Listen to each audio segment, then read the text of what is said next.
Good morning everyone. साथियों, मैं Shailya Prakash Varnwal, chairman HBC skill development LLP, आप सभी का एचबीसी के ऑनलाइन क्लासरूम में हार्दिक हार्दिक स्वागत करता हूं, अभिनंदन करता हूं। साथियों, आज आपको हम अकाउंट्स के बारे में कुछ और आगे बतलाने जा रहे हैं। आप इस वीडियो के अंत तक बने रहिए और अकाउंट्स को बेहतर तरीके से सीखिए और समझने का भी पूरा प्रयास कीजिए। साथियों, आप अगर ऑफलाइन क्लासरूम हमारा ज्वाइन करना चाहते हैं तो ऊपर दिए गए आई बटन पर आपको हमारे सारे ऑफलाइन क्लास के बारे में जानकारी दी गई है। आप वहां देख करके जो इंस्टीट्यूट है वहां जाकर के विजिट कीजिए और आप वहां एडमिशन लेकर के ऑफलाइन क्लास को भी ज्वाइन करके बेहतर कंप्यूटर आप सीख सकते हैं। यदि आप अकाउंट्स के पुराने वीडियो को नहीं देखे हैं तो आप ऊपर दिए गए आई बटन पर या डिस्क्रिप्शन बॉक्स में हम उसका लिंक दे देंगे, आप वहां जाकर के चेक कीजिए और पुराने वीडियो को भी देखिए ताकि आपको ये अकाउंट्स का जो वीडियो है ये पार्ट आपको बेहतर तरीके से समझ में आएगा और आप आसानी से इस पार्ट्स को भी बेहतर तरीके से समझ पाएंगे और सीख पाएंगे। तो आइए साथियों, आज हम आपको इस वीडियो के माध्यम से कुछ टॉपिक्स बताने जा रहे हैं। जो टॉपिक्स आप इस वीडियो में सीखेंगे वो आपके सामने इस प्रकार हैं। पहला है आपके सामने में production and planning control system, उत्पादन और योजना नियंत्रण प्रणाली, जो इसका हिंदी अनुवाद है, यानी production and planning control system का। अगला आपको जो सीखने को मिलेगा वो है पेरोल सिस्टम, यानी भुगतान प्रणाली। और आगे आप इस वीडियो के माध्यम से सीखेंगे अकाउंटिंग सिस्टम, लेखांकन प्रणाली।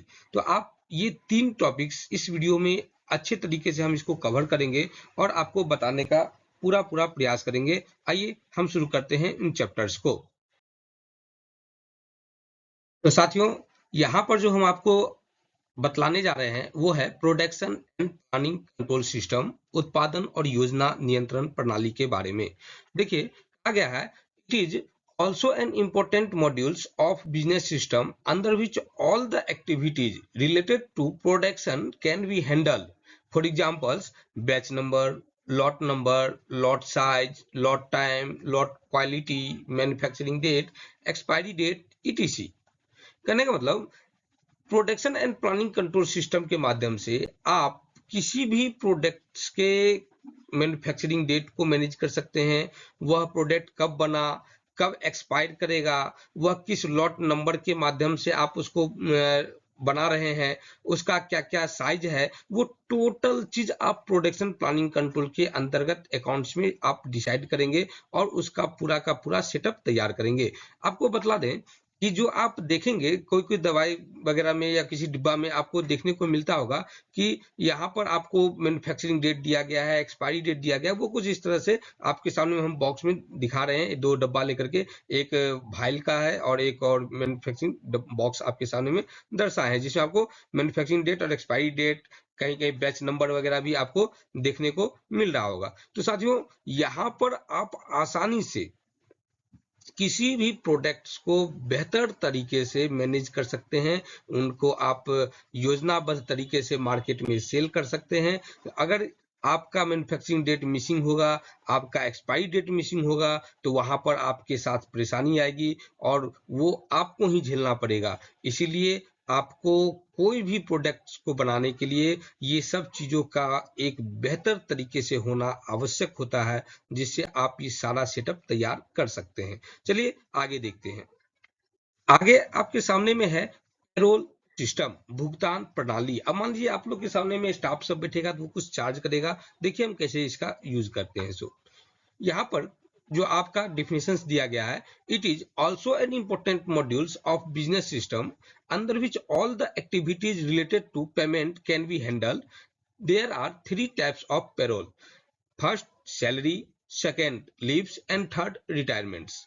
अब बात करें तो यहाँ पर जो आपको पेरोल सिस्टम में आता है कि आप अपने बिजनेस को चलाने के लिए अपने बिजनेस में स्टाफ को हायर करेंगे, आप बहुत सारे मैनेजमेंट को सेटअप करेंगे, उस सारे चीज का हिसाब किताब आप पेरोल सिस्टम में रखेंगे। अब स्टाफ जो आप हायर करिएगा, वो स्टाफ को आप एक सैलरी रिजर्व करके दीजिएगा, वो उसका एक सैलरी होगा।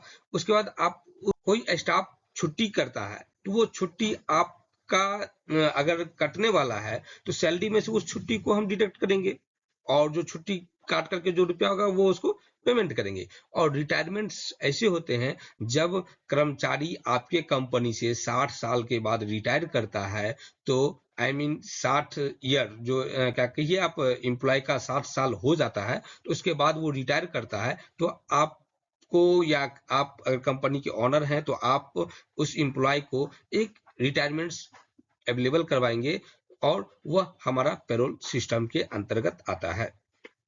चलिए देखते हैं सैलरी में क्या क्या होता है। सैलरी में आपको बेसिक पेमेंट होगा, अलाउंस होगा और डिडक्शन आएगा। बेसिक पेमेंट हो गया कि कोई स्टाफ आपके पास आया और वो उसको आप बता दिए कि भाई हम तुमको 15,000 का पर मंथ देंगे और ये तुम्हारा ड्यूटी रहेगा, तो वो आपका जो 15,000 रुपया हुआ वो उसका बेसिक पेमेंट हो गया। उसके बाद आपका आता है अलाउंस। अलाउंस मतलब तो भत्ता, जो आप सुनते होंगे कर्मचारी लोग को घूमने के लिए जाते हैं तो उसका अलग वेतन मिलता है, रहने के लिए घर मिलता है, तो ये सब एक भत्ता में आता है। ऐसा नहीं है कि सबको मिलता है, वो एक कंपनी डिसाइड करती है प्रॉपर, या गवर्नमेंट डिसाइड करता है कि किसको कैसा मिलना चाहिए। तो यहाँ पे अलाउंस आ गए भत्ता में। जो टीए का मतलब ट्रेवल अलाउंस, डीए होता है dearness allowance, HRA home rent allowance, MA medical allowance और सीसीए सिटी कंजप्शन अलाउंस और ईटीसी एक्सेट्रा। और भी बहुत सारे अलाउंस होते हैं, सॉरी अलाउंसेज होते हैं जो आपको बेसिक पेमेंट के साथ में दिए जाते हैं। इसी तरह आते हैं डिडक्शन। डिडक्शन जो होता है वो कटौती होता है। कटौती का मतलब हुआ कि जो आपका पेमेंट मिल रहा है वो, और उसमें आपका कुछ फंड वगैरह कटता है जो सरकार का टैक्स होता है। पहला होता है पीएफ प्रोविडेंट फंड्स, और आगे आपका कटता है टीडीएस, आपका ईएमआई, जीएसटी, ईटीसी। और यदि किसी प्रकार के डिडक्शंस होते हैं तो वो आपको यहाँ पे कंपनी के द्वारा, या गवर्नमेंट जॉब है तो वहां पे कटौती किया जाता है। पीएफ बहुत ही इंपॉर्टेंट चीज है एम्प्लॉयमेंट्स के लिए। आपका अगर पीएफ कट रहा है तो उस पीएफ में आपको बहुत सारे फायदे भी मिलते हैं। आपको उस फायदे के बारे में यदि आपको जानकारी चाहिए तो आप हमें कमेंट करिएगा, हम आपको इसके बारे में एक अलग से वीडियो बना देंगे। तो बाकी टीडीएस हो गया, trade deduction at source, EMI equated monthly instalments, GST goods and service tax, ETC etcetera, ये सारे चीज आपकी सैलरी में आते हैं। बात करें लीव्स की, लीव्स में आपकी दो प्रकार के छुट्टी होते हैं। एक होता है सेक्शन लीव्स और दूसरा होता है non section leaves. Section leaves की बात करें तो यहाँ पर आपको कुछ छुट्टियां मिलती हैं जो है earn leaves, paternal leaves, medical leaves. सबसे पहले तो समझ लें कि सेक्शन लीव्स होता क्या है। सेक्शन लीव्स वैसी छुट्टी को कहा जाता है जिसमें आप अगर ड्यूटी पर नहीं भी पहुंचते हैं, यानी ऑफिस नहीं भी जाते हैं, तो उसका सैलरी आपको मिलता रहेगा, उसका सैलरी आपको नहीं कटने वाला है। जैसे अर्न लीव्स, आपको महीना में 3 छुट्टी कंपनी के द्वारा दिया गया है कि आप महीना में 3 छुट्टी करिए तो आपका सैलरी नहीं कटेगा। लेकिन वहां पे आप क्या काम करते कि एक ही छुट्टी किए और 2 छुट्टी आपका रह गया, तो वो 2 छुट्टी आपका अर्न लीव्स कहलाएगा, वो अगले महीना में आप उसको मैनेज कर सकते हैं। तो इस छुट्टी को यदि आप करेंगे भी तो कंपनी आपकी छुट्टी का रुपया नहीं डिडक्ट करेगा आपके सैलरी में से। पैटर्नल लीव हुआ, यहाँ पे देखिए पैटर्नल लीव भी होता है और एक मैटरनल लीव भी होता है। पैटर्नल लीव हुआ पुरुष के लिए, अगर वो पिता बनते हैं तो कंपनी उस सेक्शन में आपको एक तय छुट्टी मुहैया करवाती है, जो कि 3 महीना से 6 महीना के अकॉर्डिंग होता है, वो आप उनको कंपनी बता देगी। और मैटरनल लीव महिलाओं के लिए होता है जब वो मां बनती है, तो वहां पे एक तय छुट्टी दिया जाता है। उस छुट्टी में अगर वो ऑफिस नहीं जाते हैं तो उनका सैलरी चालू होगा, उनका सैलरी नहीं काटा जाएगा। तो इस बातों का ध्यान रखिएगा। ये आता है सेक्शन लीव में। अगला है आपका मेडिकल लीव। मेडिकल लीव में कोई तरह का बीमारी आ जाता है जिसके आपको इलाज के लिए बाहर जाना पड़ता हो, तो वहां पर भी आपको कंपनी अगर दे रखी है मेडिकल लीव, तो वहां पर आपको ये छुट्टी नहीं, छुट्टी मिलने के बाद भी आपका सैलरी नहीं काटा जाएगा और वह सैलरी आराम से आपको आपके खाते में दे दिया जाएगा। और दूसरा बात करें नॉन सेक्शन लीव्स की, तो इसके बारे में कहा गया लीव्स विदाउट पे, यानी आप अगर इस पे छुट्टी कर देते हैं तो आपका जो सैलरी का रकम है उसमें से कटौती कर लिया जाएगा, यानी कंपनी आपके सैलरी में से उस छुट्टी के रुपए को काट लेगी। जैसे कि अब आपको कहीं शादी में घूमने के लिए जाना है, तो अब शादी में घूमने के लिए जाइएगा तो भाई से कंपनी का तो कोई फायदा होगा नहीं। अगर आपका अर्न लीव्स आपका नहीं है बचा हुआ और उसके बावजूद आप 5 दिन का छुट्टी ले रहे हैं, तो वहां पर कंपनी देखेगी आपकी रेपुटेशन को, और अगर वो अर्न लीव्स के दायरे से बाहर हो जाते हैं तो वो 5 दिन की छुट्टी का सैलरी आपका सॉरी आपके 5 दिन की छुट्टी का जो पेमेंट होगा वो आपके सैलरी में से कट जाएगा। तो ये कहलाता है नॉन सेक्शन लीव्स। तो आशा करते हैं कि आप बेहतर तरीके से समझ रहे होंगे। आगे हम बात करें रिटायरमेंट्स की, तो रिटायरमेंट्स में 3 तरह के रिटायरमेंट प्रणाली मिलते हैं। पहला है सुपर एनुअलाइजेशन, दूसरा ग्रेचुइटी और तीसरा पेंशन। तो ये सब जब आप रिटायर करते हैं, मान लीजिए 60 साल कर्मचारी की उम्र हो जाती है, तो उनके बाद जो रिटायर होते हैं, तो रिटायरमेंट के बाद ये सारी चीज भुगतान किए जाते हैं।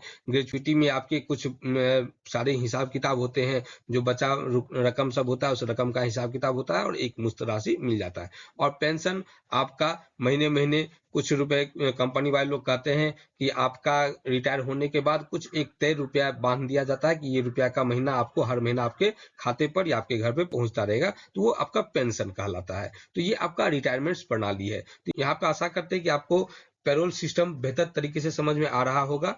फिर भी यदि आपको कोई परेशानी होगी तो आप हमें जरूर पूछिए कमेंट के माध्यम से, हम जरूर उसका जवाब देंगे। चलिए आगे बढ़ते हैं। आगे हमारे पास में है अकाउंटिंग सिस्टम। यानी अकाउंटिंग सिस्टम जो होता है लेखांकन प्रणाली के दायरे में आता है।